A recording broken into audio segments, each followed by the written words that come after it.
আসসালামু আলাইকুম ওয়া রাহমাতুল্লাহি ওয়া বারাকাতুহু।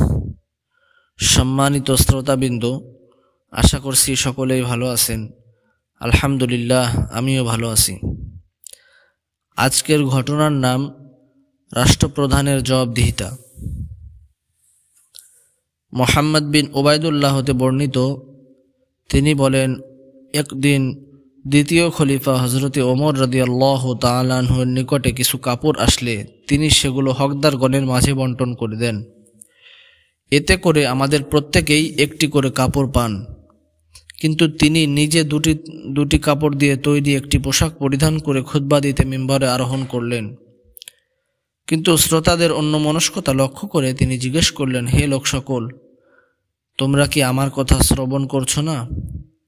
এমন তো অবস্থায় বিখ্যাত সাহাবী হযরত সালমান ফারসি রাদিয়াল্লাহু তাআলা আনহু উঠে দাঁড়িয়ে বললেন, জি না, আমরা শ্রবণ করব না। হযরত ওমর রাদিয়াল্লাহু তাআলা আনহু বললেন, কেন হে আব্দুল্লাহ? তিনি বললেন, আপনি আমাদেরকে একটি করে কাপড় দিয়েছেন, অথচ আপনি পরিধান করেছেন দুইটি কাপড়। হযরত ওমর রাদিয়াল্লাহু তাআলা আনহু বললেন, ব্যস্ত হইও না আল্লাহর বান্দা। অতঃপর তিনি ছেলে আব্দুল্লাহ বিন ওমর রাদিয়াল্লাহু তাআলা আনহুর দিকে ইশারা করলে তিনি উঠে দাঁড়ালেন। অতঃপর ওমর রাদিয়াল্লাহু তাআলা আনহু বললেন, আমি আল্লাহর কসম করে জিজ্ঞেস করছি, আমার পোশাকে যে অতিরিক্ত কাপড় রয়েছে সেটা কি তোমার নয়? আব্দুল্লাহ বিন ওমর রাদিয়াল্লাহু তাআলা আনহু বললেন, জি, আমার।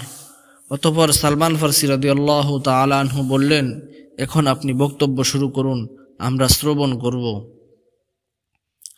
এই গল্প থেকে আমাদের শিক্ষা হলো, রাষ্ট্রপ্রধান জবাবদিহিতার ঊর্ধ্বে নন। তাকে পরকালে যেমন আল্লাহর কাছে তার দায়িত্ব সম্পর্কে জবাবদিহি করতে হবে, তেমনি দুনিয়াতেও তিনি জনগণের কাছে দায়বদ্ধ থাকবেন।